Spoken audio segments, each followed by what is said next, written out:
वहां से गुजरते हुए उसने उस लाश को देखा। लगता है इसके सिर पे पत्थर से वार किया गया। सर, फेस पे इतना खून है जिससे इसकी पहचान नहीं हो पा रही और इसके पास ऐसा कोई सामान भी नहीं है जिससे इसकी पहचान हो सके। बॉडी को पोस्टमार्टम के लिए भेजो, पूछताछ जारी रखो, शायद कोई लीड मिले। सर,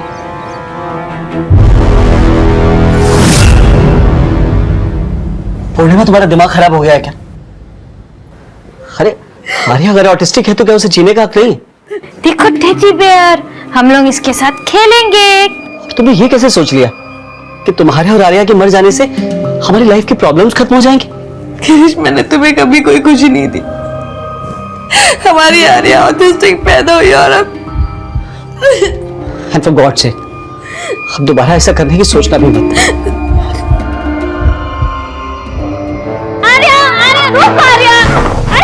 आर्या एक ऑटिस्टिक चाइल्ड थी। ऑटिज्म एक ऐसी न्यूरो प्रॉब्लम है जिसका आज तक ये नहीं पता चल पाया है कि ये होती क्यों है। ऑटिज्म के शिकार लगभग 50% बच्चे अपनी बातों को, अपनी भावनाओं को व्यक्त करना तक नहीं सीख पाते। आर्या की स्थिति भी ऐसी ही थी और उसे एहसास भी नहीं हुआ कि उसकी इसी कमी की वजह से उसकी मां पूर्णिमा ने उसकी जान तक लेने की कोशिश की। लेकिन पूर्णिमा को किस्मत ने अपनी भूल सुधारने का मौका दिया। लेकिन इस घटना का उस आदमी की हत्या से क्या कनेक्शन था जिसकी लाश पुलिस को दहीसर के डंपिंग ग्राउंड से मिली थी? सर, जिस आदमी की लाश हमें दहीसर डंपिंग ग्राउंड में मिली उसका नाम बलदेव है। थाने और पालघर डिस्ट्रिक्ट में किडनैपिंग और गुंडागर्दी के कई केसेस में वो वांटेड है। अगर बलदेव खुद एक क्रिमिनल था तो फिर बलदेव का मर्डर किसने किया होगा? सर, क्राइम सीन पे तो कोई क्लू नहीं मिला, लेकिन खबरों से पता चला है कि बलदेव की मुन्ना नाम के किसी गैंग से दुश्मनी थी। मुन्ना भी अंडरग्राउंड है, हो सकता है मुन्ना ने उसका मर्डर किया हो। वांटेड क्रिमिनल बलदेव का मर्डर केस 6 महीने पहले इन्हीं सवालों के साथ बैकलॉग में चला गया था और पुलिस तब इस राज से भी अनजान थी कि उसी दौरान पूर्णिमा ने अपनी ऑटिस्टिक बेटी आर्या को जान से मारने की कोशिश भी की थी। लेकिन 6 महीने बाद मौजूदा वक्त में अब कुछ ऐसा होने वाला था जो आर्या की नियति तय करने वाला था।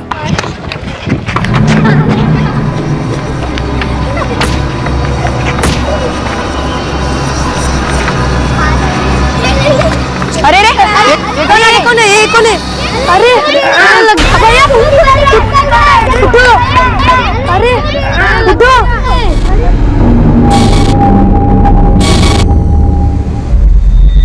आपकी बेटी की वजह से मेरा बेटा मरते मरते बचा है। पूरे 7 टाके आए हैं इसके सर में। देखिए आर्या ने जो भी किया है उसके लिए मैं शर्मिंदा हूँ। आपके बेटे के इलाज में जितना भी पैसा खर्च होगा सब मैं दूंगा, बस आप शांत हो जाइए। पहले आप अपनी बेटी को शांत कीजिए। पूरी सोसाइटी के बच्चे डरने लगे हैं उससे। या तो उसे किसी हॉस्टल में भेजो या फिर अपने घर में बंद करके रखो, समझे? नहीं तो अच्छा नहीं होगा। चल बेटा। अरे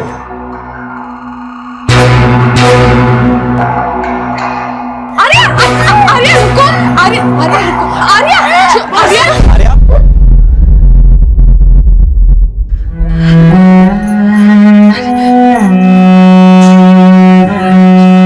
आर्या बेटा, बेटा तुझे डांट के हमें भी अच्छा नहीं लगता ना, पर देखना तूने क्या किया। गिरीश, इसको बोल के कुछ फायदा है क्या? तुम जानते हो ना ये कुछ नहीं समझती।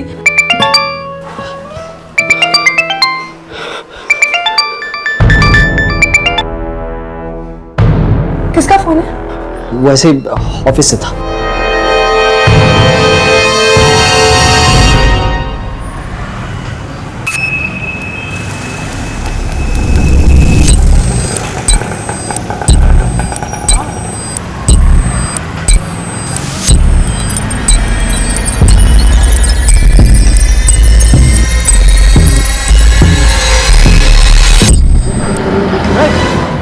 ऐसे चलाते गाड़ी, ऐसे चलाते। तुम ठीक हो? हाँ? Thank you so much. पूर्णिमा, तुम्हें पता है ना कि तुम प्रेग्नेंट हो और ऐसी हालत में तुम्हें इसके पीछे दौड़ना पड़ा। अरे फिर से लापरवाही क्यों कर रही हो? इसको मार्केट लेके नहीं जाना चाहिए था।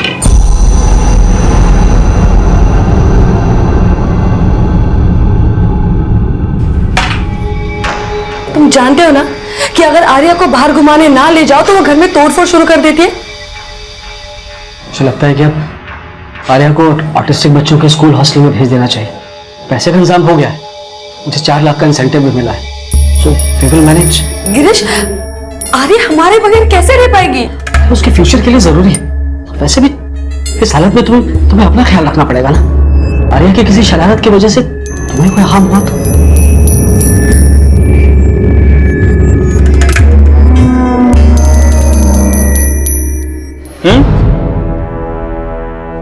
तेरी मैडम फिर से पेट से है बेचारी। उस पगली के चक्कर में फिर से बच्चा गिरेगा उसका। अरे नहीं नहीं, मेरा साहब है ना, इस पर उसने अलग ही प्लानिंग करके रखी है। मेरे साहब को ना 4 लाख रुपए मिले हैं इनाम में ऑफिस से।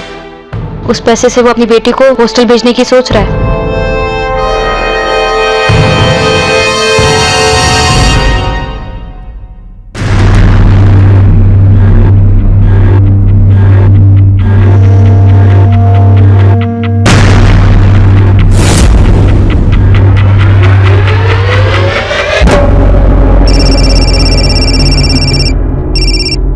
हेलो हेलो पूर्णिमा। अच्छा पूर्णिमा, एक बात सुनो, तुम आर्या को साथ लेकर तो नहीं जा रही हो ना? नहीं नहीं, मैंने राधा को कहा है आर्य के साथ रुकने को। ऑटो!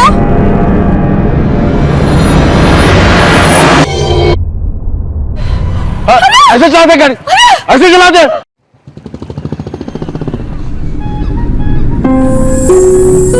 अंकल कैसे हैं आप? बेटी ठीक है तुम्हारी? हाँ अंकल ठीक है। अब तुम्हें पता है ये धीरज दर्शन बिल्डिंग कहाँ पर है? धीरज दर्शन, अब आप वो देखो वहां जाओगे ना तो फर्स्ट राइट लोगे। शुक्रिया बेटा। बेटा तुम चाहो तो मैं तुम्हारी एक मदद करना चाहता हूँ।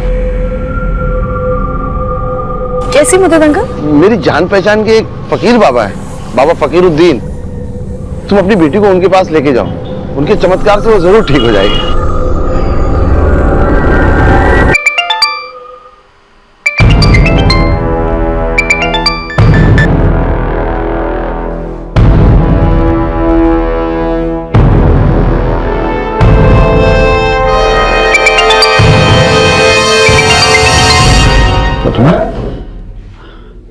हेलो गिरीश, गिरीश आर्या।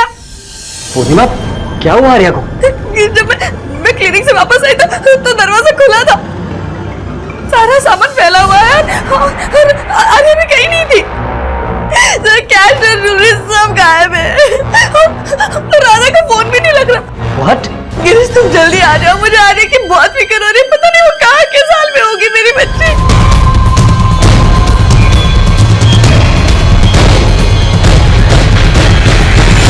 गिरीश, राधा के साथ साथ चंदन भी गायब है और उसका फोन भी नहीं लग रहा है। ये चंदन कौन है और आपका परिचय? सर, ये हमारी सोसाइटी की सेक्रेटरी मिस्टर प्रजापति, और चंदन हमारी बिल्डिंग का सिक्योरिटी गार्ड है। सर, जब से ये लोग आपसे मिलने गए हैं तभी से मैं चंदन को ढूंढ रहा हूँ, और जिस एजेंसी के थ्रू हमने उसे अपॉइंट किया था मैंने उन्हें भी इसके बारे में बता दिया। प्रिया, चंदन और उसकी एजेंसी की डिटेल्स ले लो। जहां जहां भी सीसीटीवी है उसकी फुटेज चेक करो। सर चलो चलिए।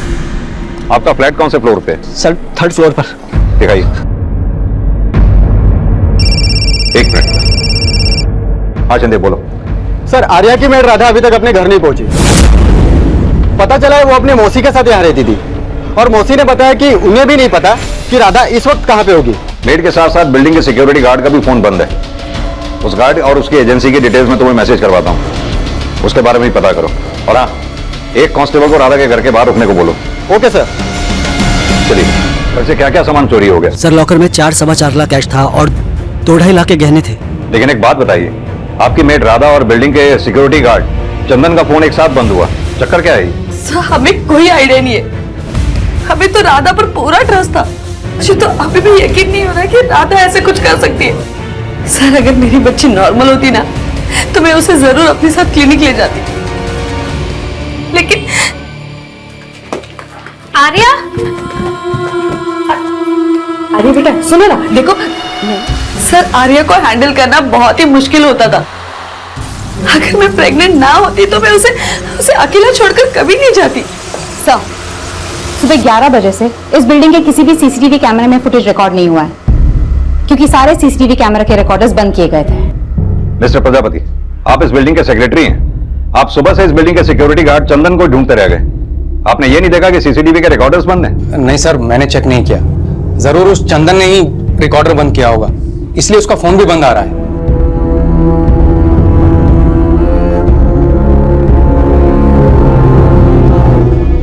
सर जो फुटेज अवेलेबल है करीब 11 बजे से पहले आर्या की मां को बिल्डिंग से बाहर जाते हुए देखा गया और रिकॉर्डर बंद होने के ठीक 2 मिनट पहले ये गार्ड अंदर गया। शायद इसी गार्ड ने ये रिकॉर्डर पर्पसली बंद किया है। लेकिन प्रिया समझना यह भी होगा कि इस गार्ड ने और मेड राधा ने मिलकर सिर्फ चोरी की है या मामला कुछ और ही है, और आर्या को गायब करने के पीछे इनका क्या मकसद होगा? बोलो शिंदे। सर, आर्या के बिल्डिंग का सिक्योरिटी गार्ड चंदन यूपी का रहने वाला है। उसका नेटिव एड्रेस बनारस के बेनीपुर गांव का है और आजकल वो मुंबई में मीरा रोड में किसी उस्मान चौल में रहता है। ठीक है।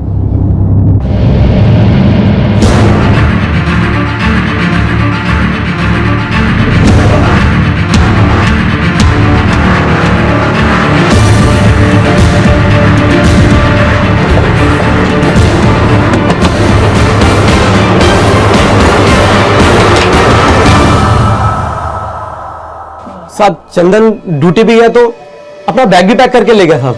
कुछ बता के गया था क्या कांड करने वाला है आज वो? साहब इस बारे में हमें कुछ नहीं पता, लेकिन हाँ उसका राधा के साथ चक्कर जरूर चल रहा था सर। राधा और चंदन दोनों चोरी करके फरार हैं। राधा जिनके घर में काम करती थी उनकी बेटी भी गायब है। तुम दोनों को वाकई नहीं पता कि वो कहाँ है या कुछ छुपा रहे हो हमसे? साहब इस बारे में सच्ची हमें कुछ भी नहीं पता।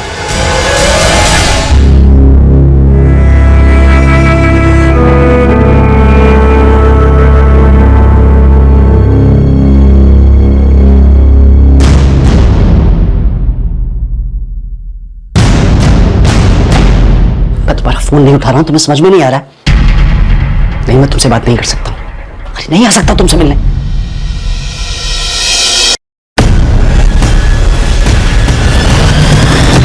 किससे बात कर रहे थे? एक दोस्त का कॉल था। अच्छा गिरीश, इस एल्बम में से आर्या का एक फोटो गायब है, तुम्हें पता है कि कहाँ है? आर्या गायब हो गई है पूर्णिमा, और तुम आर्या के फोटो को लेकर परेशान।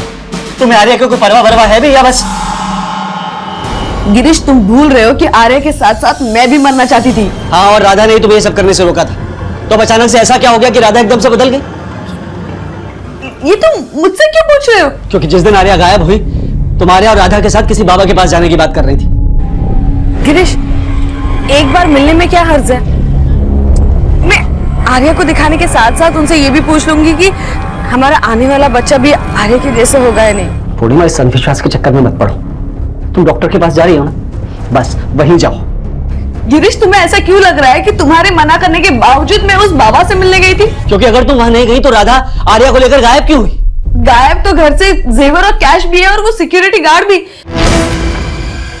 गिरीश, गिरीश तुम ऐसा सोच भी कैसे सकते हो? मैं अपने बच्चे को, तुम क्या बोल रहे हो? जो औरत आर्या को मारने की कोशिश कर सकती, अपने कोख में पड़ रहे बच्चे को गिराने की कोशिश कर सकती है, वो तो कुछ भी।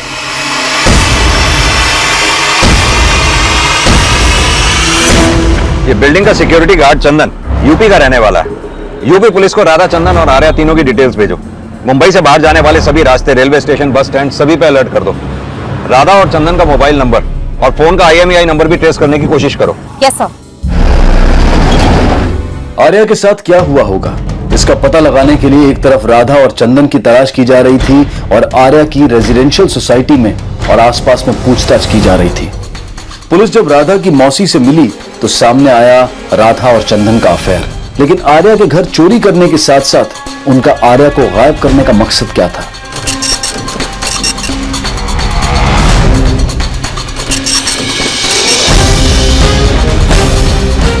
सर, राधा और चंदन की कॉल रिकॉर्ड से साफ है कि उन दोनों का अफेयर था। राधा और चंदन अगर आर्या के घर से चोरी करके भागे तो जाहिर सी बात है वो आर्या को अपने साथ फिरौती के लिए तो लेके गए नहीं होंगे। अब सवाल ये उठता है कि वो ऐसी लड़की को अपने साथ लेके कैसे गए होंगे जिस पर काबू पाना इतना आसान नहीं था। सर, उस दिन जो कुछ भी हुआ सीसीटीवी कैमरा में फुटेज कैप्चर नहीं हुआ क्योंकि रिकॉर्डर बंद किया गया था। और आर्या के बिल्डिंग और उसकी सोसाइटी के आसपास पूछताछ करने के बाद भी राधा, चंदन और आर्या को विटनेस करने वाला कोई भी सामने नहीं आया। और सर, ना ही यूपी पुलिस ना कहीं और से इन तीनों के बारे में कोई भी लीड मिला है। हो सकता है प्रिया ये दोनों मुंबई में ही कहीं छुपे हों। लॉजेस और गेस्ट हाउसेज में पूछताछ करो, हो सकता है कुछ पता चले। सर, जो औरत आर्या को मारने की कोशिश कर सकती है, अपने कोख में पड़ रहे बच्चे को गिराने की कोशिश कर सकती है, वो तो कुछ भी।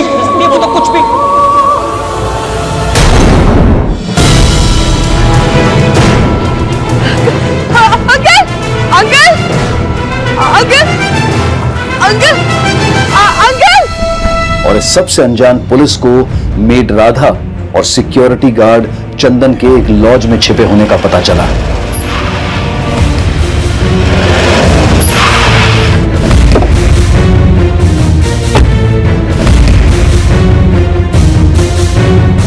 एक्सक्यूज मी, ये तीनों इसी लॉज में ठहरे हैं?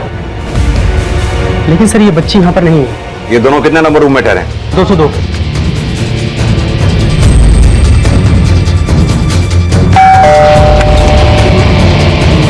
पाटिल, लेके चलो सर। मनीषा, लेके चलो सर।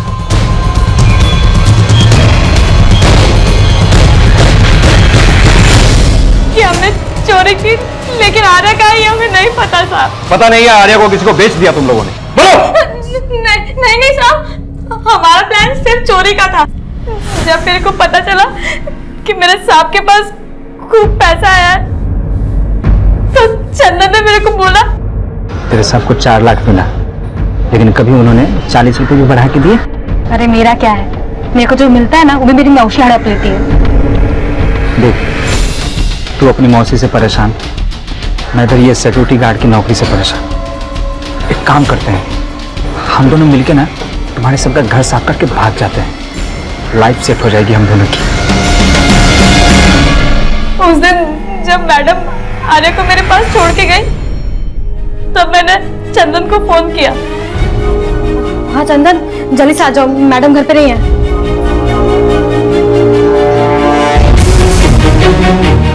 साहब, जैसे ही मैडम बिल्डिंग से निकली, मैं भाग के सीसीटीवी रूम में गया और रिकॉर्डर ऑफ कर दिया। फिर उनके फ्लैट पे गया था।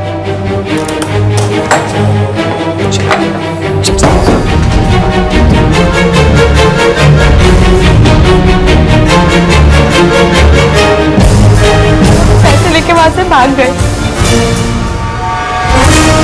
आर्या के साथ क्या हुआ ये हम लोगों को नहीं पता। हम लोग उसको घर पे ही छोड़ के गए थे। ये भी तो हो सकता है कि चोरी के दौरान तुम्हारे हाथों आर्या का मर्डर हो गया हो, बाद में उसकी लाश ठिकाने लगा दी हो तुम लोगों ने। हमारे हाथ तो मर्डर नहीं हुआ है उसका। प्रिया, ये ऐसे नहीं बोलेंगे, खातिरदारी करो इनकी। बहुत जल्दी बोल। मैडम विश्वास करो हमारा, हमने आर्या को नहीं मारा। तो फिर क्या किया आर्या के साथ? साहब, आर्या से तो सिर्फ खुद के माँ बाप परेशान थे, नफरत करते थे उससे। आर्या के कारण मैडम पे एक बार बच्चा गिर गया था। बच्चा गिर गया था, लेकिन तुम्हारी मैडम तो प्रेग्नेंट है।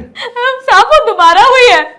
8 महीने पहले भी आर्या के कारण मैडम का बच्चा गिर गया था। तेरे हुक्म की वजह से हमें जिंदगी में कोई भी सुख नसीब नहीं हुआ।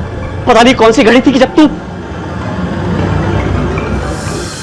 तुम्हें बोला था ना अपना ध्यान रखो, लेकिन कम तो तुम भी नहीं। तू बोल रही है 6 महीने पहले पूर्णिमा ने आर्या के साथ आत्महत्या करने की कोशिश की थी, लेकिन गायब तो सिर्फ आर्या ही है। मेरे को लगा कि मैडम आत्महत्या करना चाहती थी, लेकिन हो सकता है कि मेरे को गलत लगा हो और मैडम सिर्फ आर्या को धक्का देना चाहती हो। सब मैं मानती हूँ कि 6 महीने पहले मैंने आर्या के साथ आत्महत्या करने की कोशिश की थी। लेकिन राधा तो ये भी बोल रही थी कि तुमने उस वक्त आर्या को ही मारने की कोशिश की थी। नहीं सर, मैं खुद आर्या के साथ आत्महत्या करना चाहती थी। तो अब उसे मार दिया? सर आप ऐसे कैसे बोल रहे हैं? मैं अपनी बच्ची को क्यों मारूंगी सर? लेकिन 6 महीने पहले तो अपनी बेटी आर्या को मारने की कोशिश की ही थी ना आपने। अब साथ में खुद मर रही थी या उसे मार रही थी, इस बात का कोई सबूत तो नहीं है ना। आप उस राधा के कहने पर हम पर शक कर रहे हैं? अरे झूठ बोल रहे हैं वो दोनों। आप उनसे सख्ती से पूछिए कि उन्होंने आर्या के साथ क्या किया है। उनकी छोड़ो, पहले अपनी बताओ। तुम अपनी बीवी को बचा रहे हो या उसके साथ शामिल हो इस प्लानिंग में? कोई प्लानिंग नहीं की थी सर।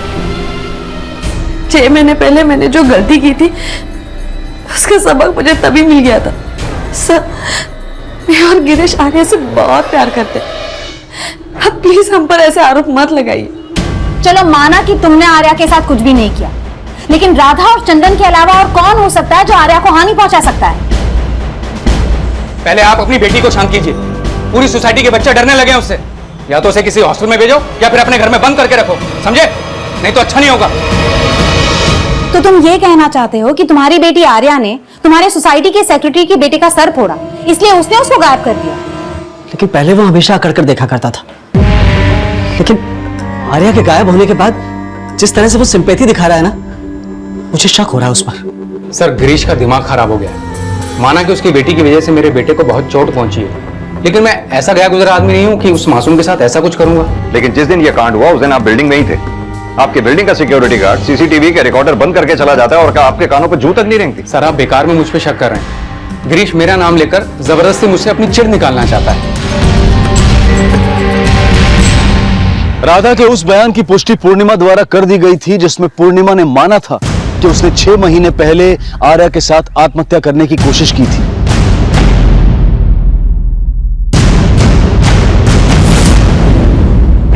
लेकिन उसने आर्या के साथ आत्महत्या करने की कोशिश की थी या फिर सिर्फ आर्या को मारने की कोशिश की थी, यह सवाल अब भी बना हुआ था।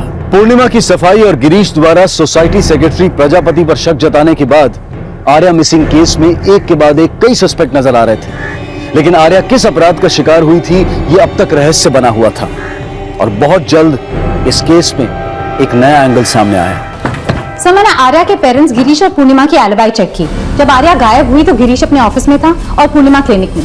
सर गिरीश के कॉल रिकॉर्ड्स के मुताबिक पिछले 6 महीने से उसकी कोई सुमन नखवा नाम की औरत से बातें चल रही है।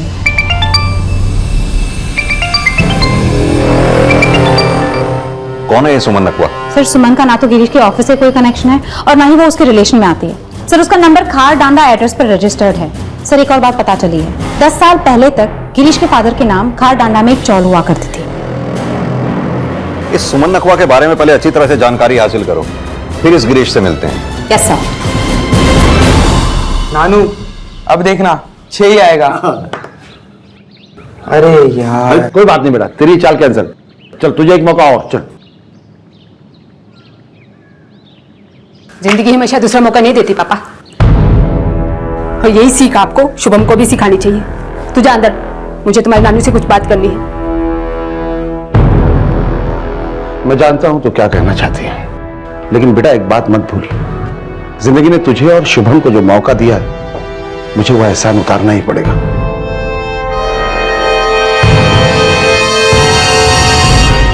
पूर्णिमा कहाँ जा रही हो तुम? 12 बजे डॉक्टर से अपॉइंटमेंट है हमारा। जानती हूँ, 11 बजे तक वापस आ जाऊंगी। लेकिन चाह कहाँ रही हो? वापस आकर बताती हूँ।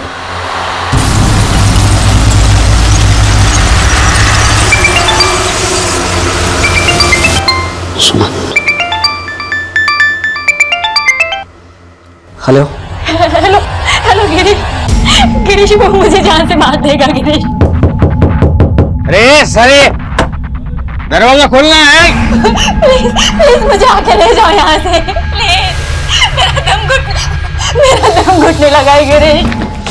सर ये सुमन का फोटो है। सर मैंने सुमन और गिरीश के बारे में कुछ बातें पता की है। 10 साल पहले सुमन और गिरीश का अफेयर था, लेकिन गिरीश की शादी पूर्णिमा से और सुमन की शादी बाबू नखवा से हो गई थी। कॉल रिकॉर्ड से साफ जाहिर है कि फिलहाल इनके बीच में लगातार पिछले 6 महीने से बातें चल रही है। माना कि ये दोनों पिछले 6 महीने से एक दूसरे से बातें कर रहे हैं, लेकिन प्रिया इस बात का आर्या के गायब होने से क्या कनेक्शन हो सकता है?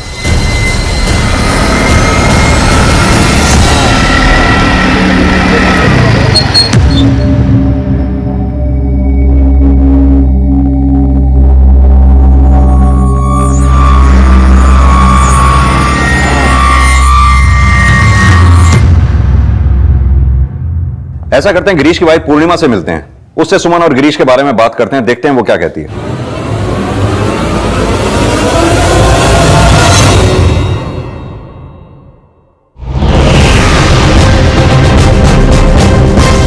सर मैं भी कई घंटों से पूर्णिमा का वेट कर रहा हूँ, मेरा फोन भी नहीं उठा रही। सर पूर्णिमा मेरा फोन भी नहीं उठा रही है।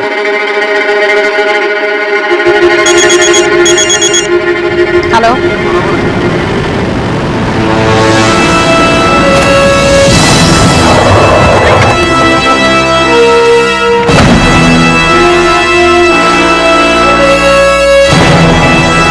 आसपास किसी ने भी पूर्णिमा के साथ किसी को नहीं देखा। लेकिन प्रिया एक बात समझ में नहीं आई, पूर्णिमा अपने घर से इतनी दूर इस सुनसान जगह पर आई क्यों होगी?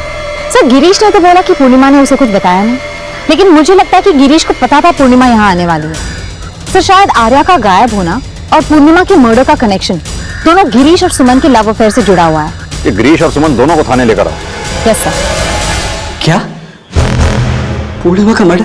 पूर्णिमा ही नहीं, हमें तो लगता है अब आर्या का भी मर्डर हो चुका है। सर ये आप क्या? हैरान मत हो, सीधी तरह से ये बताओ कि अपनी बेटी और बीवी को रास्ते से हटाने के लिए किसको हायर किया? सर क्या बोल रहे हैं आप? सर मैं अपनी पत्नी और बच्चे का मर्डर क्यों करवाऊंगा? सुमन को पाने के लिए। चुप रहने में कोई फायदा नहीं है सुमन। हमें पता चल चुका है कि तुम्हारा और गिरीश का अफेयर था अपनी अपनी शादियों से पहले ही। सिर्फ अफेयर नहीं था मैडम, मैंने और गिरीश ने एक दूसरे से शादी भी की थी। सुमन का भाई राघव हमारे रिश्ते के खिलाफ था क्योंकि मेरी जात अलग थी। क्योंकि 10 साल पहले मैंने और सुमन ने भागकर शादी कर ली, लेकिन सुमन के भाई ने हमें ढूंढ निकाला।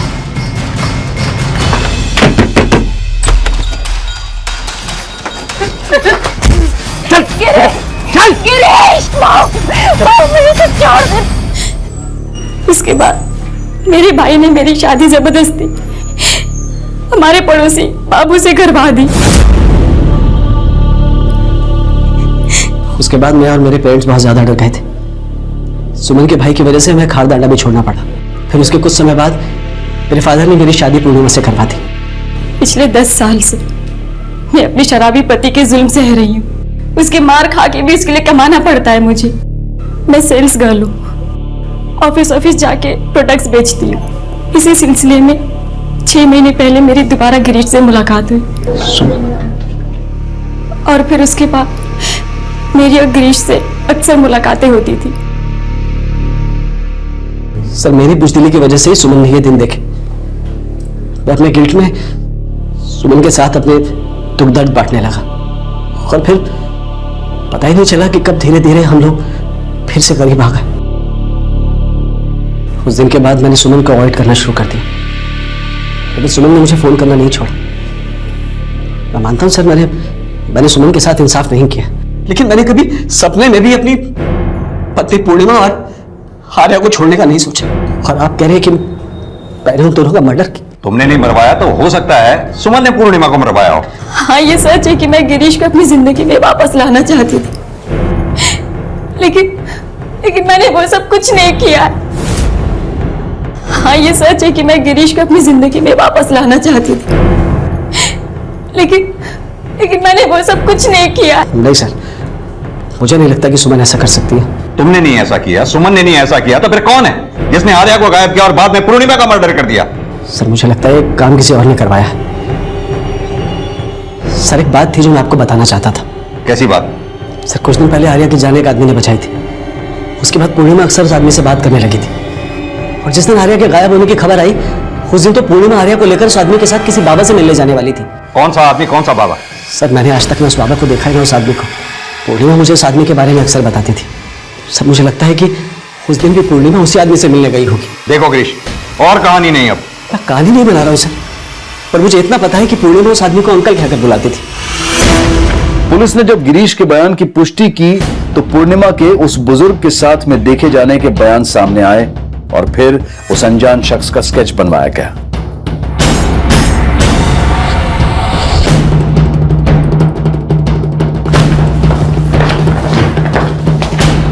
सर मुझे ऐसा लग रहा है मैंने इसे पहले कहीं देखा है।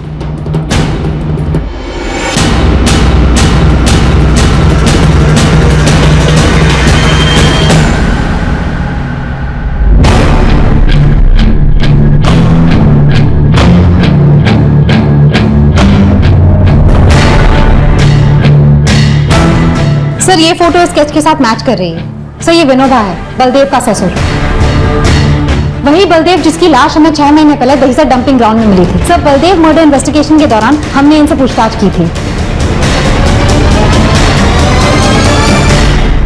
बलदेव एक वांटेड क्रिमिनल था जिसके मर्डर का केस 6 महीने से बैकलॉग में था। पूर्णिमा से मिलने का क्या राज था? बलदेव के मर्डर का कनेक्शन बहुत जल्द आर्या और पूर्णिमा के केस से भी जुड़ने वाला था।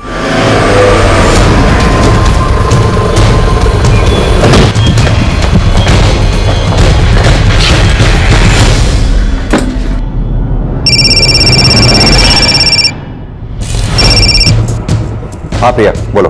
सर विनोबा के घर पे ताला लगा हुआ है। आसपास पूछताछ करने के बाद ये पता चला कि विनोबा, उसकी बेटी और उसका नवासा तीनों पूर्णिमा के मर्डर के बाद ही यहाँ से गए हैं।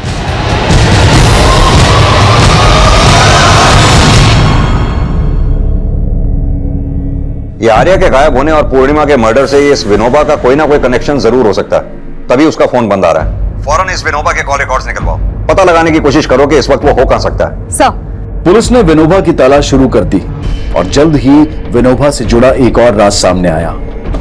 सर, विनोबा की कॉल रिकॉर्ड स्टडी किए तो ये सामने आया कि विनोबा और सुमन के भाई राघव के बीच में रेगुलरली बातें होती थी। सर, एक और बात पता चली है, राघव और विनोबा बहुत साल पहले एक ही फैक्ट्री में काम करते थे। सुमन के भाई राघव और विनोबा का कनेक्शन सामने आने के बाद पुलिस ने राघव को पूछताछ के लिए तलब किया। देखो मैडम, मैं मानता हूं कि मैं विनोबा को फोन करता था, लेकिन मैंने कुछ नहीं किया है। ज्यादा शाना मत बन, विनोबा पकड़ा जा चुका है।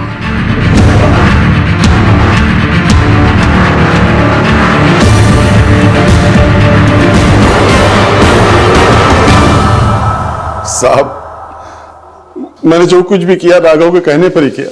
6 महीने पहले मैंने तेरे पे एहसान किया था काका, अब तेरी बारी है उसे चुकाने की। तो मैंने अपनी जिंदगी में चींटी तक नहीं मारी और तुम मुझसे खून करने के लिए कह रहे हैं? कर तो मैं भी सकता हूँ काका, पर क्या है ना कि मेरी बहन है, इसलिए मेरे पे शक जाएगा और करना तो पड़ेगा ही। तेरी नवासी और तेरी बेटी के लिए मैंने भी तेरे दामाद को मारा था। तो बलदेव की हत्या राघव ने की थी? बलदेव ने मेरी बेटी और नवासी की जिंदगी नरक बना रखी थी। वो पैसों की खातिर उनको बेचना चाहता था। अगर राघव बलदेव को ना मारता तो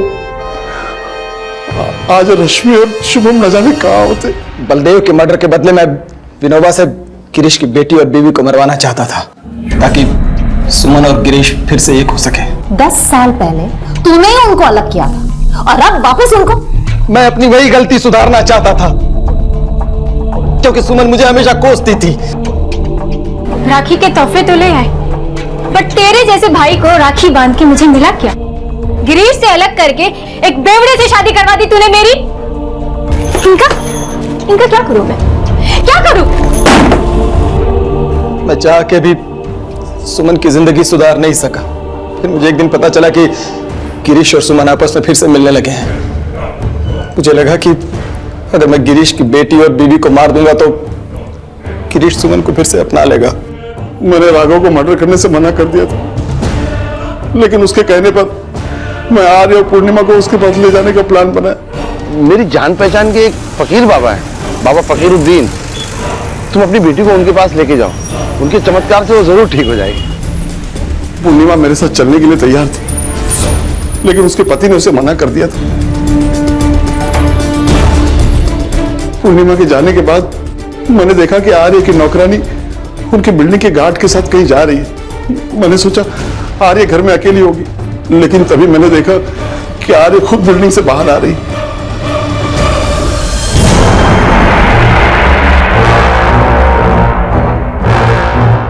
मैं आर्य को राघव के पास ले गया और राघव उसकी मां को भी मारना चाहता था, लेकिन मैंने उसे मना कर दिया था कि इस बार मैं कुछ भी नहीं करूंगा। लेकिन पूर्णिमा मुझसे दोबारा मिलना चाहती थी। तब मुझे लगा कि उससे मुझ पर शक हो गया, लेकिन कुछ दिन के बाद वो मुझे फिर मिली, लेकिन उसने शक नहीं जताया। उसने बोला कि वो उस बाबा से मिलना चाहती है, जिसके बारे में मैंने उससे झूठ बोला था। मुझे लगा कि मैं उसे और धोखा ना दूं, लेकिन फिर अपने ज़मीर को मार के मैंने पूर्णिमा से कहा कि मैं उसे उस बाबा से मिला दूंगा। फिर उसे एक जगह मिलने के लिए बुलाया।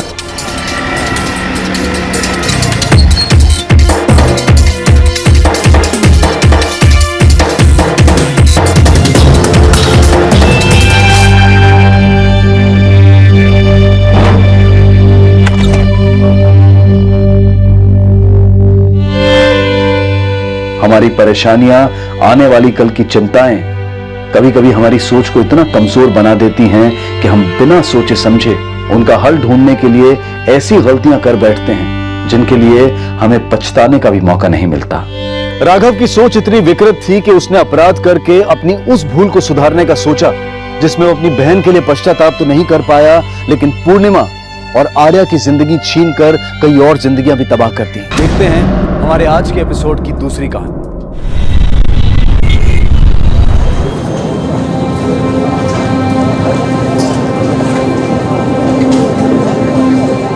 यार हमें ये सब कुछ देखकर ना चक्कर आ रहा है। मतलब इतनी सारी सेक्शंस है, इसमें सब कुछ मिक्सअप हो रहा है। हम कल क्या लिखेंगे एग्जाम्स में? हमारे घर चल, हम 2 नोट्स दे देंगे। और सुन ना, तुझे पता है ना टेंशन में कितनी भूख लगती है? आंटी को फोन करके बोल दो ना गोभी की सब्जी बना जैसे उस दिन बनाई थी।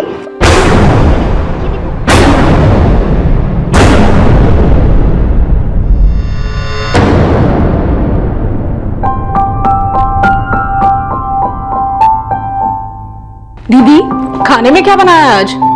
आलू गोभी की सब्जी, दाल, चावल। कितना कड़वा है ये, आपने इसे घिसा भी नहीं है। जाकर कुल्ला करके आओ। आती हूँ अभी। कल भी तुमने कड़वा पीसी उठा लिया था। माँ, मौसी का जन्म ही लोगों की कड़वाहट पीने के लिए हुआ है, तो ये खीरे की कड़वाहट तो मामूली सी बात है। बिल्कुल ठीक कह रही हो तुम, क्योंकि जब तक इस दुनिया में लोगों का खून चूसने वाले लोग रहेंगे, तुम्हारी ज्वाला मौसी भी यही रहेगी। तुम काम तो बहुत अच्छे करती हो, लेकिन इंसान को अपनी अच्छाइयों पर घमंड नहीं करना चाहिए। अच्छा, पर हम एक शैतानी कर रहे हैं, हमें ना बहुत भूख लगी, एप्पल खा रहे हैं हम। प्लीज तुम ना सिर्फ एप्पल ही खाओ, और माँ आप ना आपके हाथों का खाना खिलाना बंद कर दीजिए इसे। पता है इसने आपको कॉलेज में इतना फेमस कर दिया है कि सब हमसे पूछते रहते हैं कि खाने पे कब बुला रही हो। हाँ, तो इसमें प्रॉब्लम क्या है? जिसे चाहे जब चाहे बुला लो।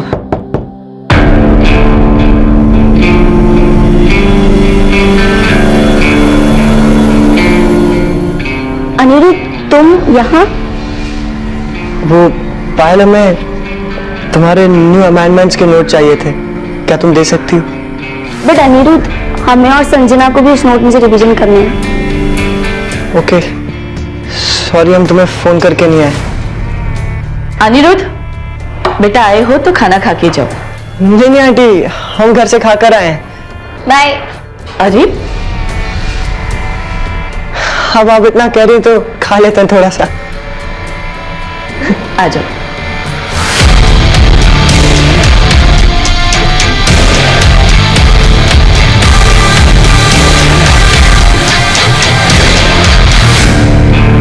हमारा खाना हो गया, बहुत बढ़िया था, थैंक यू। एक मिनट अनिरुद्ध,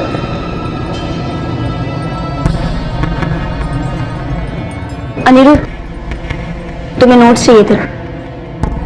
लेकिन तुम? हमारे पास दूसरी कॉपी है, और हमें पता है तुम यहाँ नोट्स लेने नहीं आए थे। देखो, जो तुम सोच रहे हो वो नहीं हो सकता, तो बेहतर इसी में है कि तुम ये सब सोचना बंद कर दो।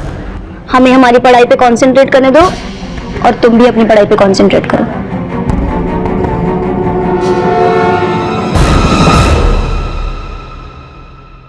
All the best for exams. Same to you. माँ, हमें कॉलेज के लिए लेट हो रहा है, हम जा रहे हैं। अरे रुको, दही चीनी खाकर जाओ, एग्जाम अच्छा होगा। All the best. अच्छे से एग्जाम लिखना, अच्छे मार्क्स लाना, और अपने पापा की तरह बड़ी लॉयर बनना। तो बस अभी आपका सपना पूरा ही होने वाला है। अच्छा चलो, मैं लेट हो रहा है, बाय बाय। 16 अगस्त 2016 की सुबह वृंदा शर्मा की बेटी पायल एग्जाम देने के लिए अपने घर से कॉलेज गई थी, लेकिन फिर कुछ ऐसा हुआ जिसकी एक मां ने कभी कल्पना भी नहीं की होगी।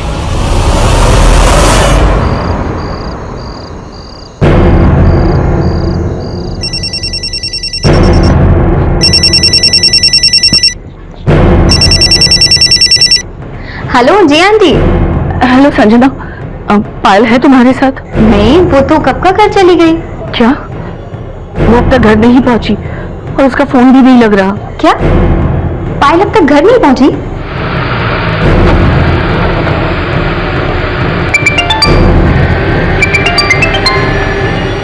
हाँ दीदी बोलो। ज्वाला, पायल अभी तक घर नहीं लौटी कॉलेज से, और उसका फोन भी नहीं लग रहा। तुमसे कोई बात हुई थी क्या? नहीं तो आप एक काम करो ना, संजना को फोन करो, उसको पता होगा। संजना का ही फोन आ रहा है, हम बात करते हैं। ठीक है दीदी। हाँ बोलो बेटा। आंटी, हमने पायल की सारी फ्रेंड्स को कॉल करके पूछ लिया, पर वो कहीं पर भी नहीं है। तो फिर कहाँ गई होगी?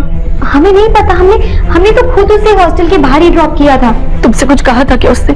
कहाँ जाएगी या कुछ भी? नहीं आंटी, उसने कुछ भी नहीं बताया, और हमें तो यही लगा था कि वो सीधे घर गई होगी। अच्छा ठीक है।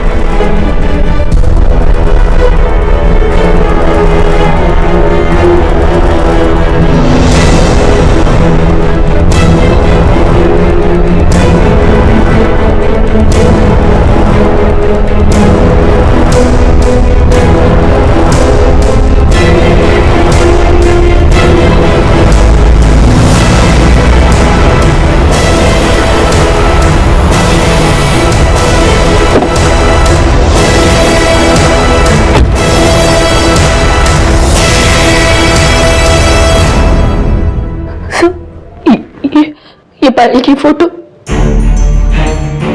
आशीष, पायल के हॉस्टल और घर तक के रास्ते के बीच सभी जगह पूछताछ करवाओ। सर जल्दी पता लगाइए ना, बहुत फिक्र हो रही है। हम अपनी तरफ से पता करने की पूरी कोशिश करते हैं। हो सकता है पायल खुद ही वापस आ जाए। जैसा कि आपने कहा कि 8 बजे वो हॉस्टल से घर के लिए निकली थी, अभी सिर्फ 11:30 ही हुए हैं। और फिर जैसे ही हमें उसकी खबर मिलती है हम आपको इन्फॉर्म करते हैं। 16 अगस्त की रात पायल की मिसिंग रिपोर्ट पुलिस के सामने आई और पुलिस ने पायल की तलाश शुरू कर दी। पायल के सही सलामत मिल जाने के इंतजार का एक एक पल एक मां को अंदर ही अंदर डर और खौफ से भर रहा था। लेकिन अब उसका इंतजार एक दर्दनाक पल का साक्षी बनने वाला था।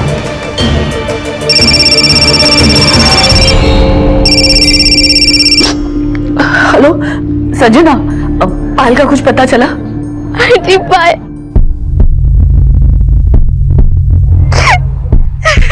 सजना रो क्यों रही हो? बताओ ना पायल को क्या हुआ, कहाँ है वो?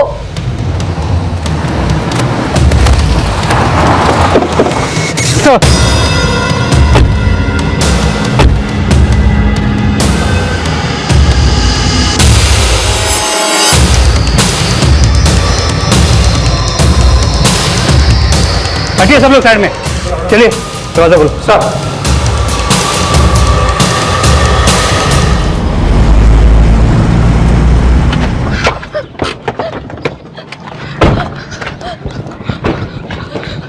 सर ये तरुण का रूम है। सुबह मैंने विंडो से यहाँ लाश टंगी देखी। तरुण कहां पर है? सर कल रात को हमने तरुण को हॉस्टल से जाते देखा था। उसका घर पास में ही सर, लेकिन रहता हॉस्टल में है।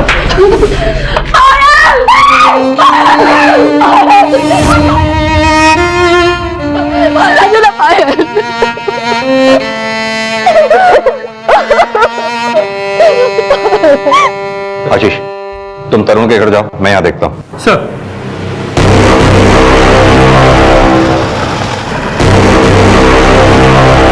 तरुण, बहुत हो गई तेरी मनमर्जी, अब हॉस्टल में रहना बंद कर। अरे भाभी, इसको हॉस्टल में इसलिए रहना था क्योंकि इसे कॉलेज का चुनाव जीतना था। क्यों भतीजे? अब चुनाव जीत लिया ना, अब घर पे रहेगा। अरे ज्यादा ममता मत करो, और एक साल ऐश करने दो, उसके बाद इसे हमारा बिजनेस ही तो संभालना है। मालिक, वो बाहर पुलिस आई है। अरे सर सुनिए तो, सर एक बात सुनिए। सर हमने किया क्या बताइए तो। बोला ना तुम्हारे कमरे से पायल की लाश मिली है। सर लेकिन हम तो कल रात को अपने घर पे हैं। इसीलिए तो घर पे है, क्योंकि वहां एक कांड करा है। चलो ना। नहीं सर, कोई गलत काम नहीं आपने। सर हमारा बेटा बेकसूर है सर। बाबूजी सर सुनिए ना सर।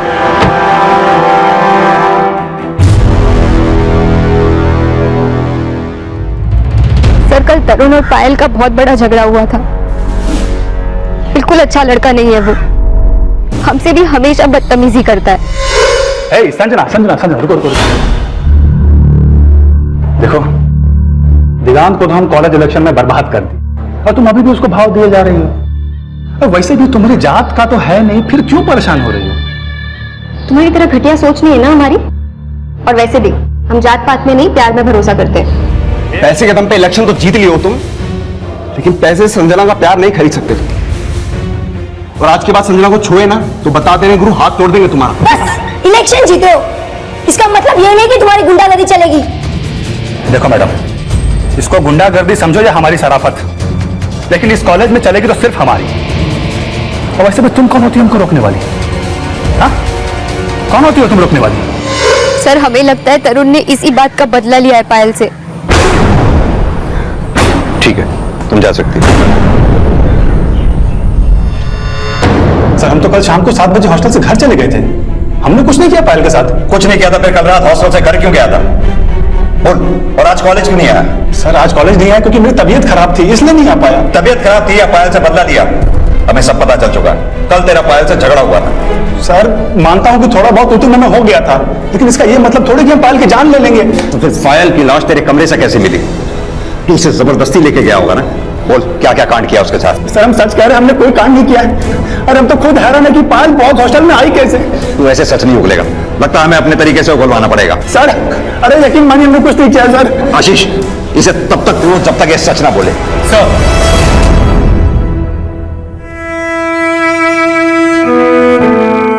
अच्छे से एग्जाम लिखना, अच्छे मार्क्स लाना और अपने पापा की तरह बड़ी लॉयर बनना। तो बस अभी आपका सपना पूरा ही होने वाला है। चलो मम्मी, लेट हो रहा है, बाय बाय।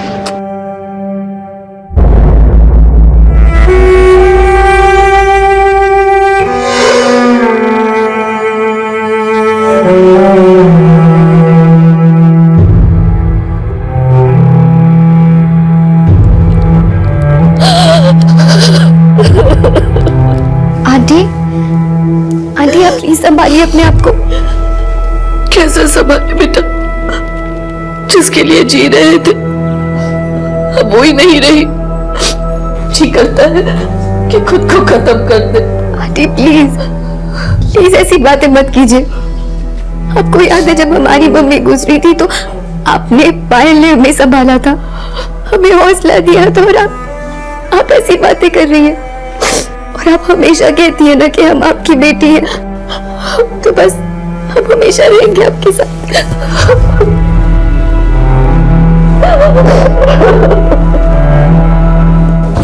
सर, गर्ल्स और बॉयज हॉस्टल दोनों के गेट के सीसीटीवी फुटेजेस को चेक किया। सर ये देखिए गर्ल्स हॉस्टल के गेट की सीसीटीवी फुटेज।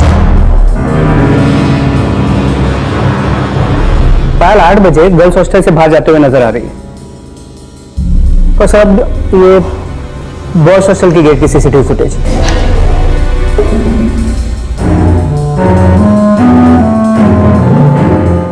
शाम 7 बजे तरुण बॉयज हॉस्टल से निकलता हुआ नजर आ रहा है और रात 8 बजे के बाद इसकी मोबाइल की लोकेशन इसके घर की थी। और सर बॉयज हॉस्टल के गेट के सीसीटीवी फुटेज में कभी भी पायल अंदर आते हुए नजर नहीं आ रही है। तो फिर पायल बॉयज हॉस्टल पहुंची कैसे? सर, अशोक अवस्थी का लॉयर आया है सर, अशोक के बेटे तरुण की जमानत के पेपर लेकर।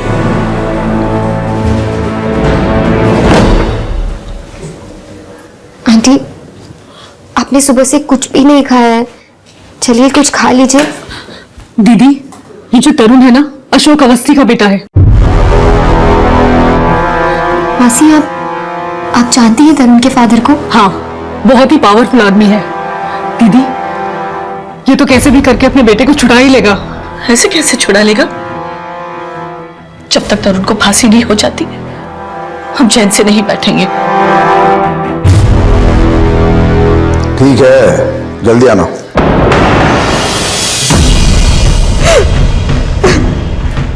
अब ये रोना धोना बंद करो, जमानत करवा दिए तुम्हारे लाल की। नरेंद्र लेके आ रहा उसको। भतीजे यूनियन लीडर तो तुम बन गए, लेकिन अकल कहां मर गई थी तुम्हारी?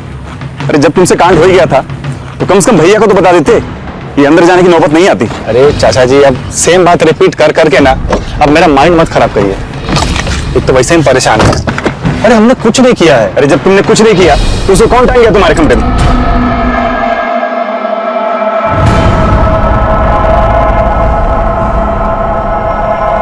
आने दो तरुण को, उल्टा टांग के मारेंगे उस नालायक को।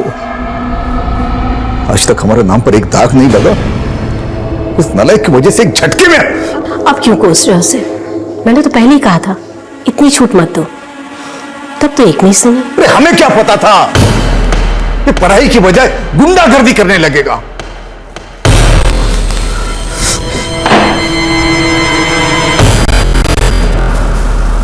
तरुण के पिता का कद और हैसियत पायल की मां से बहुत बड़ा था, लेकिन इंसाफ सबके लिए बराबर होता है।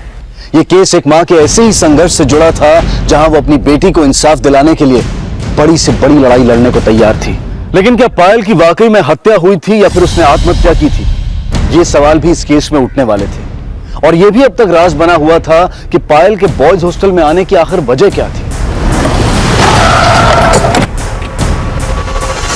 सर सर ये एरिया हॉस्टल के सीसीटीवी के रेंज के बाहर है और यहाँ हॉस्टल के बाउंड्री में ये गैप है।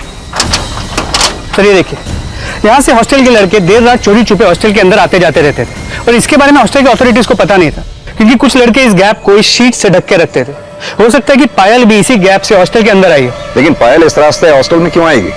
तो हो सकता है इसका जवाब तरुण के पास हो। तरुण शाम 7 बजे हॉस्टल से निकला था, फिर अपनी एलिबाई बनाने के लिए शायद वो अपने घर गया, अपना फोन वहां रखा और पायल को लेके इसी गैप से हॉस्टल के अंदर आया और उसे मार दिया। लेकिन आशीष, पायल की तरुण से बनती नहीं थी, तो फिर वो तरुण के साथ हॉस्टल में क्यों आएगी? ये भी तो हो सकता है कि पायल हॉस्टल में किसी और लड़के से मिलने आई हो, या फिर पायल को कोई और लेकर आया हो जो तरुण को पायल की हत्या के जुर्म में फंसाना चाहता हो।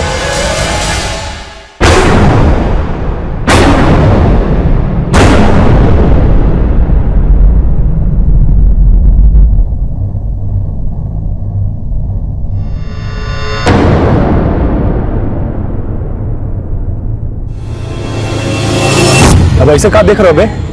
जेल से भागे नहीं है, समझे? पुलिस को छोड़िए हमको। आज हमने कुछ किया नहीं तो क्या करेगी पुलिस? ओ नेताजी, हमसे तो कॉलेज इलेक्शन हार गए, अब हमको फंसाने के लिए आप जाल बिछा रहे हो। उल्टा चोर कोतवाल को डांटे। तुम अपने आप को बचाने के लिए दूसरों को फालतू में बीच में घसीट रहे हो। और तुम ही नहीं, तुम्हारा एक चमचा अनिरुद्ध, ये भी मिला हुआ है तुम्हारे साथ। हमारे बारे में कुछ मत बोल। और रही बात इस तरुण की, जो पायल को मारा वो हमारा दोस्त हो ही नहीं सकता। अनिरुद्ध देख, तू दोस्त है मेरा यार, तू इसकी बात सुन रहा है? ये भड़का रहा है तुझे, समझा? हमको पता है पायल के साथ तुम्हारा क्या रिश्ता था। अरे हम क्यों मारेंगे पायल को यार? हमको पता था, इसलिए हम उस दिन भी चुप थे। और वैसे भी तुम कौन होती हो हमको रोकने वाली? हाँ, कौन होती हो तुम रोकने वाली? हम कौन होते? बहुत जल्द तुम्हें पता चल जाएगा। झांसी की रानी हो तुम। अगर हमारे अनिरुद्ध के दिल की रानी नहीं होती ना, तो अब तक हम तुमको बहुत बढ़िया जवाब देते हैं। जवाब तो हम देंगे तुम्हें, और तुम्हें नहीं, तुम्हारे बाप को भी एक्सपोज करोगे। लड़की, बाप पे मत जा। इसकी मुंह लगने की जरूरत नहीं है। चलो यहाँ से, चलो चलो।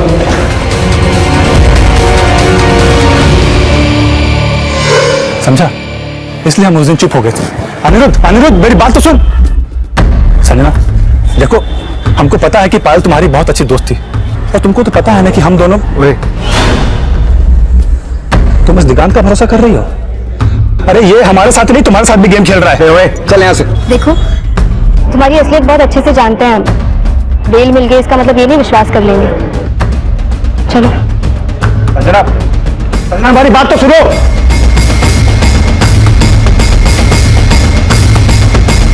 अपने तरुण को छोड़ के अच्छा नहीं किया, उसी ने हमारी बेटी को मारा है। देखिए, उसे कोर्ट ने जमानत दी है, लेकिन वो पूरी तरह से बरी नहीं हुआ है। अब भी हमारे शक के दायरे में है। फर्क सिर्फ इतना है कि हमारे पास उसके खिलाफ कोई सबूत नहीं है। हाँ, तो आप सबूत ढूंढिए ना। हमें यकीन है कि उसी ने हमारी पायल को मारा है। लेकिन हमें एक बात समझ में नहीं आ रही कि पायल बॉयज हॉस्टल में करने क्या गई होगी। उसका तरुण के साथ झगड़ा था, तो जाहिर सी बात है उसके पास या उसके साथ तो गई नहीं होगी। ऐसा भी तो हो सकता है ना कि उसे वहां जबरदस्ती ले जाया गया हो। नहीं, हमें पायल की बॉडी पे किसी भी तरह के फिजिकल असॉल्ट के निशान नहीं मिले हैं। हमें नहीं लगता उसके साथ कोई जबरदस्ती की गई हो। लेकिन ऐसा भी तो हो सकता है पायल शायद बॉयज हॉस्टल में किसी और लड़के से मिलने गई हो, या किसी लड़के से उसका अफेयर हो। नहीं सर, ऐसा कुछ भी नहीं है। उसका ध्यान सिर्फ पढ़ाई में था। 24 घंटे बस अपनी किताबों में घुसी रहती हो। कभी अपने दोस्तों के साथ भी घूम फिर आया करो। जब तक हम अपना लक्ष्य पूरा नहीं कर लेते, हमें एक भी मिनट वेस्ट नहीं करना है। उसके तो दोस्त भी गिने चुने थे। किसी के साथ अफेयर होना तो दूर की बात है, और अगर ऐसा कुछ होता तो वो हमें जरूर बताती। हो सकता है पायल आपसे कुछ छुपा रही हो।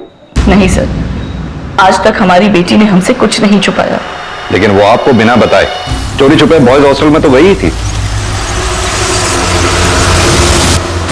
पुलिस पायल के अफेयर के एंगल से लेकर यह पता लगाने में जुट गई कि क्या उस रात पायल अपनी मर्जी से बॉयज हॉस्टल में आई थी या फिर वो किसी षड्यंत्र का शिकार हुई थी।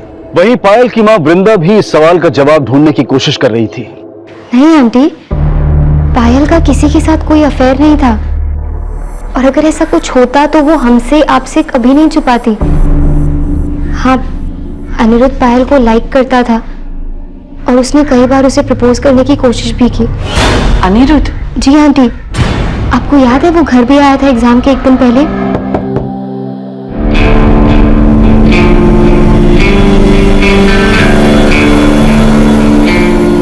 अनिरुद्ध, तुम यहाँ?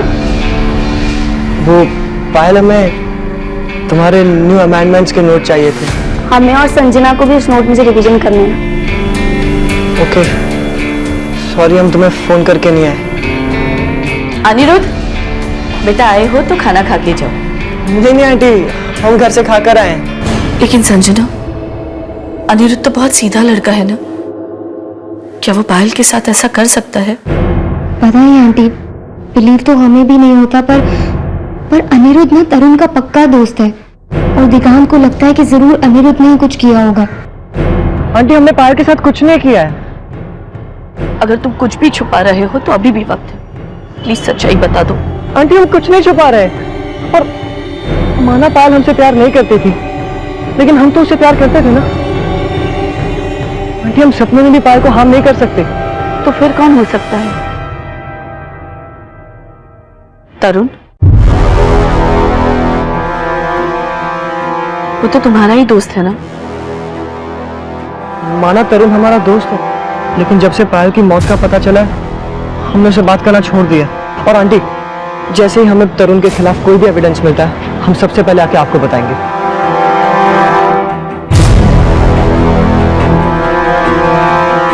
आंटी जी, आंटी,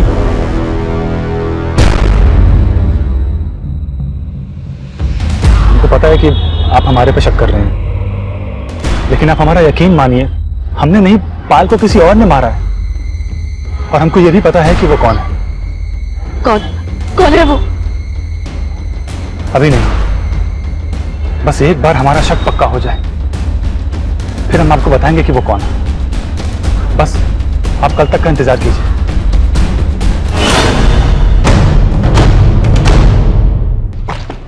सर, पायल की पोस्टमार्टम रिपोर्ट के मुताबिक उसकी मौत फांसी लगने से ही हुई है। लगता है किसी ने पर्पसली पहले उसका गला घोटा और फिर उसे पंखे से लटका दिया।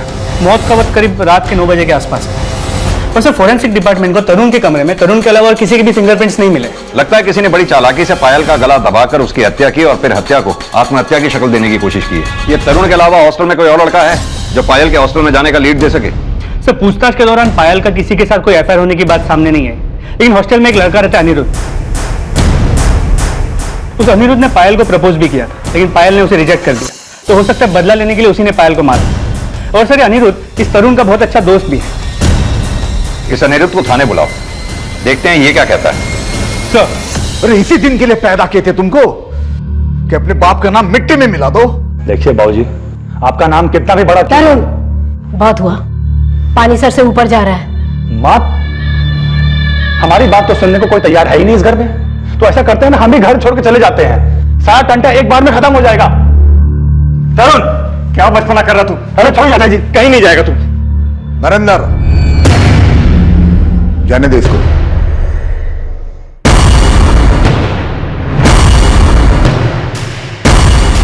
तरुण, रोकिए ना उसको, ये क्या कर रहे हैं आप?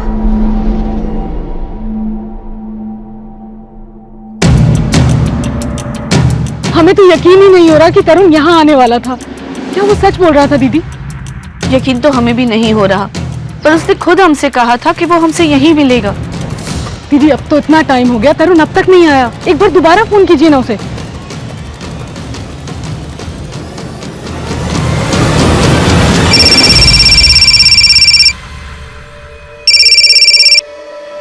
हाँ तिवारी, बोलो। सर, अनिरुद्ध कॉलेज में नहीं था और उसका फोन भी नहीं लग रहा था, तो मैं उसे ढूंढने उसके हॉस्टल आया, लेकिन वो हॉस्टल में भी नहीं है। मैंने उसका कमरा चेक किया तो मुझे पायल के कुछ फोटोज और पायल को लिखे गए कुछ लव लेटर्स मिले। भाई, पायल के मर्डर में इस अनिरुद्ध का ही तो हाथ नहीं, इसलिए हो सकता है जानबूझकर ये गायब हो गया हो। अनिरुद्ध के नेटिव एड्रेस पे इसके पेरेंट्स से मिलो, इसके बारे में पता करो अनिरुद्ध का फोन आखिरी बार कब और कहां बंद हुआ था। जी सर। सर, तरुण के फादर आए, बोल रहे तरुण कहीं मिल नहीं रहा है। क्या? सर, तरुण का सुबह से कुछ पता नहीं चल रहा सर, उसका फोन भी बंद है। तरुण गया कहां था सुबह? कॉलेज ही गया था सर, लेकिन सर थोड़ी देर पहले पायल की माँ हमारे घर आई थी। सर, हम खुद हैरान है कि पायल की माँ ने हमें ये क्यों बोला कि तरुण उसको मिलकर बोलने वाला था कि पायल को किसने मारा। तो क्या कहा तरुण ने उसे? ये तो हमें नहीं पता सर, लेकिन पायल की माँ ने ये बोला कि तरुण उससे मिला ही नहीं सर। उसके जाने के बाद हमने तरुण को फोन मिलाया, उसका फोन बंद था। कॉलेज में इंक्वायरी की तो कॉलेज भी नहीं पहुंचा था। सर, हमें कुछ गड़बड़ लग रहा है सर। पायल की माँ हमारे खिलाफ कोई गेम खेल रही है सर। कैसा गेम?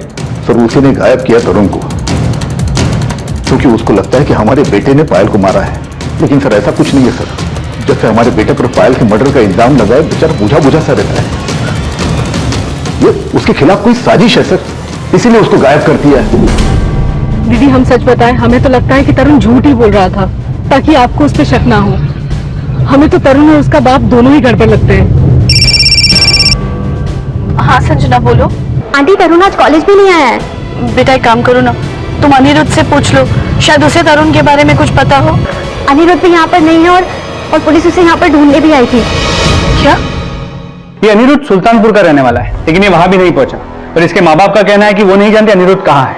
हो सकता है इसके माँ बाप झूठ बोल रहे हो। सुल्तानपुर पुलिस को बोलो उसके माँ बाप पे नजर रखने के लिए। जी सर, लेकिन ये भी मुमकिन है अनिरुद्ध अभी तक इलाहाबाद में ही है, क्योंकि उसका फोन सुबह 11 बजे बहला घाट पे स्विच ऑफ हुआ, तो उसके बाद अब तक स्विच ऑन नहीं हुआ। सर, मौदा गांव पुलिस को मौदा घाट से एक लाश मिली है जो अनिरुद्ध के फोटो से मैच करती है सर। चलो।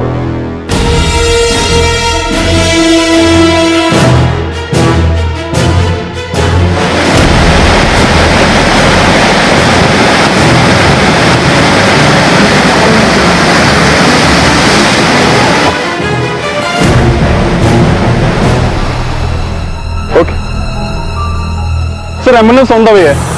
ठीक है, पब्लिक को बॉडी से दूर करो। Okay sir. आशीष, बेला घाट से ये मौदा घाट 10 किलोमीटर दूर है, यानी कि इसकी लाश बेला घाट से बह के यहाँ पहुंची है। देखने से तो लगता है ये पानी में तैरने के लिए कूदा होगा और तैरते हुए इसकी मौत हुई है, या फिर इसे डुबोकर मारा गया है। अनिरुद्ध की लाश मिली और तरुण गायब। कहीं ऐसा तो नहीं कि तरुण ने सोचा होगा अगर इसे मार के गायब कर दे तो सारा शक इस पे चला जाएगा। अगर ऐसा होता तो तरुण खुद क्यों गायब होता? नहीं आशीष, कहानी कुछ और ही है। तरुण के बाद अनिरुद्ध को भी पायल की संदिग्ध हत्या का सस्पेक्ट माना जा रहा था, लेकिन अनिरुद्ध की लाश खुद संदिग्ध अवस्था में पाई गई और एक बार फिर से वही सवाल खड़े हो गए जो पायल की लाश मिलने के बाद खड़े हुए थे। क्या अनिरुद्ध का नदी में डूबकर मरना एक हादसा था या फिर उसे जबरदस्ती डुबोकर मारा गया था? तरुण का गायब होना उसे पायल की ही नहीं बल्कि अनिरुद्ध की संदिग्ध मौत का भी सस्पेक्ट बना रहा था, लेकिन बहुत जल्द पुलिस को एक ऐसा क्लू मिला जिसने इस केस की थ्योरी फिर से बदल दी। सर बेला घाट के पास के रोड की सीसीटीवी फुटेज है, वहां तरुण और अनिरुद्ध को देखा गया। देखा?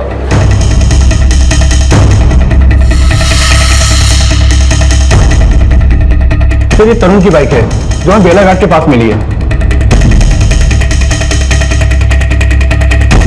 लेकिन इन दोनों के साथ ये तीसरा लड़का कौन है?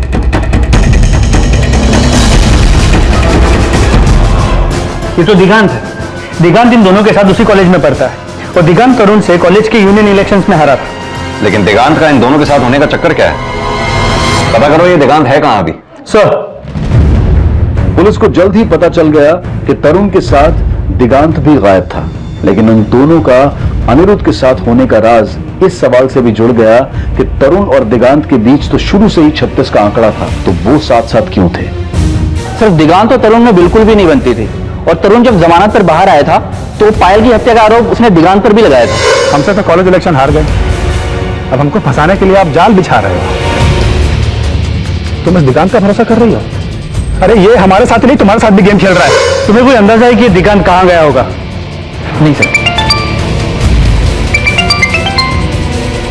हाँ पांडे बोलो। सर, दिगांत हॉस्टल में नहीं मिला, पता चला उसका घर बेला घाट के पास है। ठीक है,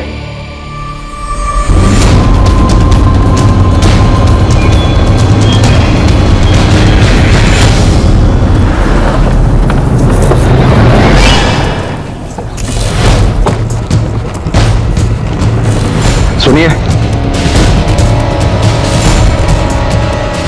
दिगांत के पिता आप ही हैं?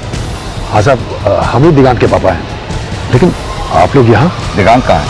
साहब, वो तो हॉस्टल में रहता है, 10-15 दिन में कभी यहाँ आ जाता है। उसका फोन भी बंद है और वो कॉलेज में भी नहीं है। कहाँ हो सकता है वो? हमें कुछ भी नहीं पता है। और वो पायल की माँ भी यहाँ दिगांत के बारे में पूछने आई थी। पायल की माँ दिगांत के बारे में यहाँ पूछने आई थी? हाँ साहब, वो दिगांत के बारे में पूछ रही थी और पूछ रही थी कि क्या दिगांत जानता है कि तरुण और अनिरुद्ध कहाँ है। बहन जी, अगर हमें पता होता हम आपसे क्यों छुपाते? देखिए, हमें पता चला है कि तरुण ने दिगांत पे आरोप लगाया था कि उसी ने हमारी बेटी को मार के तरुण को फंसाने की कोशिश की है। अब सच बताइए, कहाँ है वो? साहब, वो उल्टा हमारे बेटे पे पायल की हत्या का झूठा आरोप लगा रही थी और हमने बोल दिया कि उसने कुछ नहीं किया। अगर आपके बेटे दिगांत ने कुछ नहीं किया तो वो इल्जाम क्यों लगा रही थी? नहीं पता साहब। आप पायल की माँ वृंदा को पहले से जानते हैं? हाँ साहब, उनकी बहन ज्वाला एक एनजीओ चलाती है, वो अक्सर वहां आया जाया करती थी, इसी वजह से हम उनको जानते हैं। साहब, मेरे बेटे दिगांत का पता कीजिए।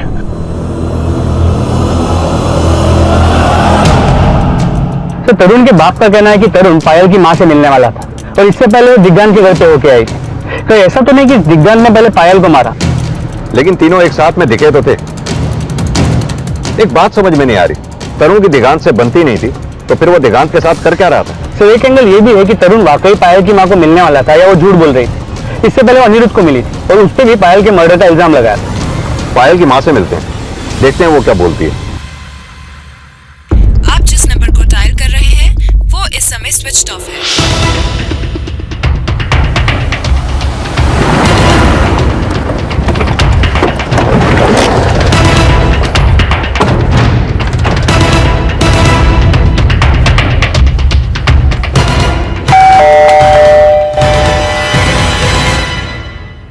जी हाँ सर, तरुण ने हमें वहां मिलने बुलाया था, पर जब वो वहां नहीं पहुंचा तो हम उसके घर चले गए। तरुण क्यों मिलने वाला था आपसे?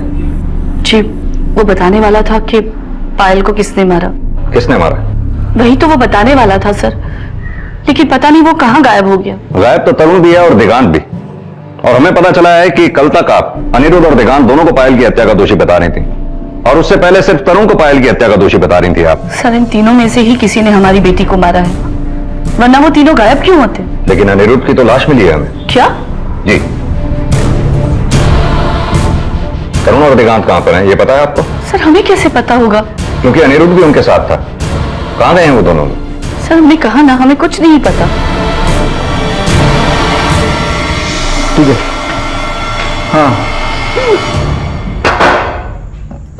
ठीक है, अभी रोना बंद करो। हम पता करने की कोशिश कर रहे हैं ना कहां तुम्हारा लाल।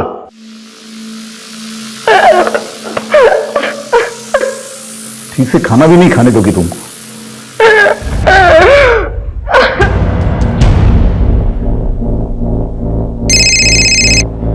हाँ भाई साहब। भाई साहब के बच्चे, ये बता अपडेट क्या है? अपडेट बहुत खराब है भाई साहब, पुलिस को अनिरुद्ध की लाश मिली है।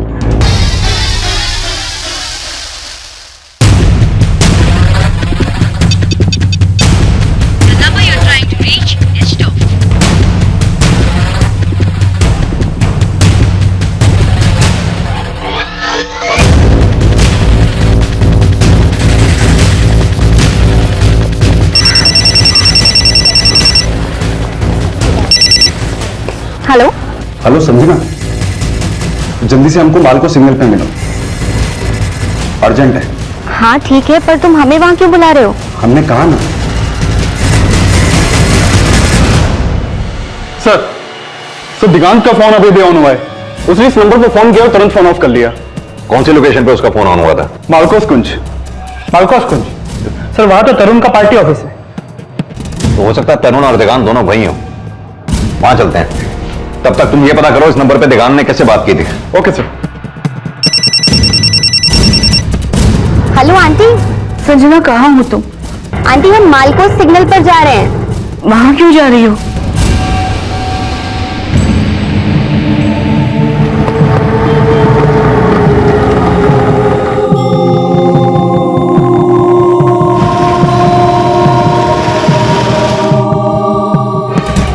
आप जिस नंबर को डायल कर रहे हैं वो इस समय स्विच्ड ऑफ है।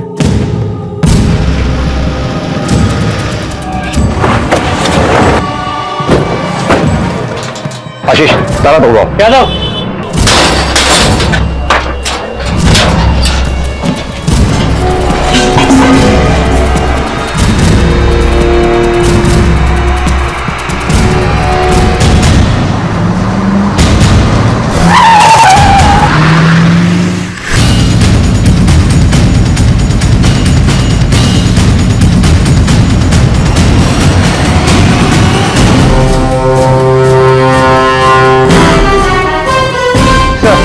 दिगांत के बॉडी के पास सिर्फ उसका फोन मिला है, पर अंदर कहीं भी कोई मर्डर वेपन नहीं मिला। बॉडी को पोस्टमार्टम के लिए भेजो। आसपास अच्छी तरह से पूछताछ करो, शायद किसी ने किसी को आते जाते देखा हो। जी सर।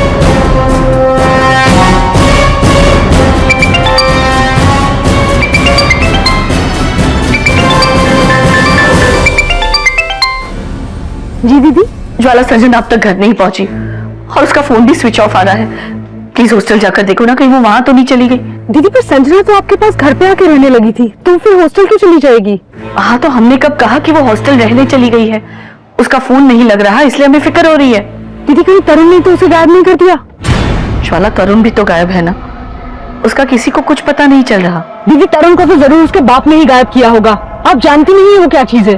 मेरे एनजीओ में उसके खिलाफ बहुत सारे केसेस चल रहे हैं, उसके बहुत सारे लोगों के साथ बहुत बड़े बड़े इश्यूज हैं। दीदी कहीं संजना के साथ भी तो उसने कुछ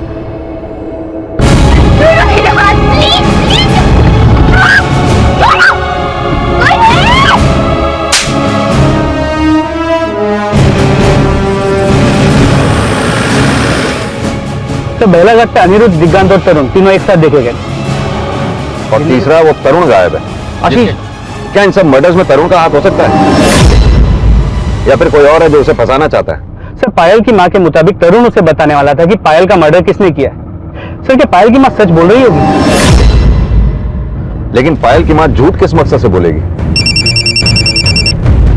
बोलो पांडे। सर दिग्गंत ने जिस नंबर पे फोन किया था वो किसी संजना विशेष के नाम पर रजिस्टर्ड है। सर संजना पायल की फ्रेंड है। वो गर्ल्स हॉस्टल में रहती थी। पायल के मर्डर के बाद वो पायल की मां के साथ रहती थी, लेकिन सर उसका नंबर अभी बंद आ रहा है और पायल की मां को भी नहीं पता कि वो कहां पे होगी। ये संजना के कॉल रिकॉर्ड से करवाओ, पता करो उसका फोन किस लोकेशन पे बंद हुआ था। उसके कॉलेज जाकर भी संजना के बारे में अच्छी तरह से पूछताछ करो। Okay sir.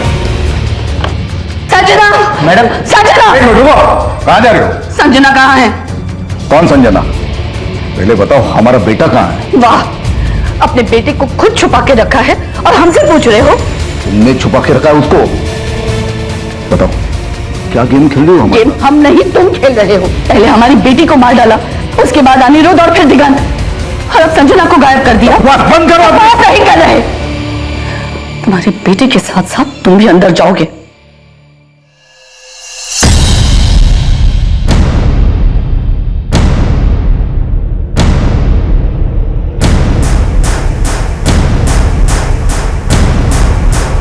संजना के गायब होने के बाद पुलिस संजना से जुड़ी इंफॉर्मेशन जुटाने लगी। वहीं तरुण के पार्टी ऑफिस में तरुण के पिता पर भी तरुण को छिपाने का शक खड़ा हुआ। साहब वो पुलिस स्टेशन से फोन आया आपके लिए।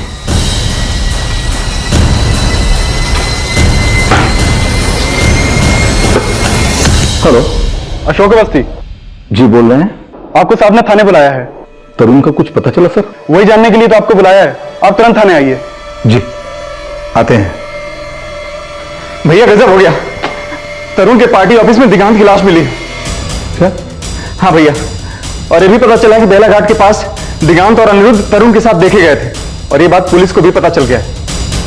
ये लड़का मरवाएगा हमें। भैया ये सब चक्कर ना उस संजना का, मतलब संजना पे दिल आ गया था तरुण का भैया। इस चक्कर में उसने पायल से और दिगांत से झगड़ा कर लिया था। पायल से झगड़ा करने के चक्कर में उसने अनिरुद्ध से दुश्मनी मोल ली थी। मतलब वो पुलिस भी ये सोचती होगी कि ये सारा कांड तरुण ने किया है, पर हमने तरुण की झूठी मिसिंग कंप्लेंट लिखवाई और हम ही ने तरुण को कहीं छुपा के रखा है। हाँ भैया, और ठीक यही बात पायल की माँ पुलिस वालों को बोल रही होगी। वो बुढ़िया तो यहाँ पे आके हमारे दिमाग का फलूदा बना के गई है। तो एक काम कर, जा तरुण को देख, हम पुलिस को संभालते हैं। ठीक है भैया।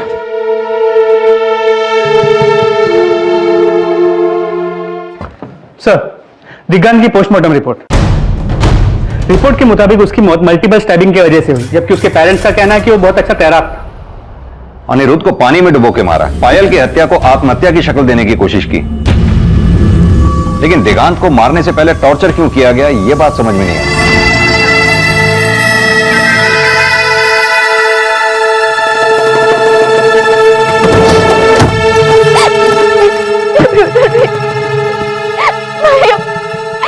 भैया प्लीज प्लीज।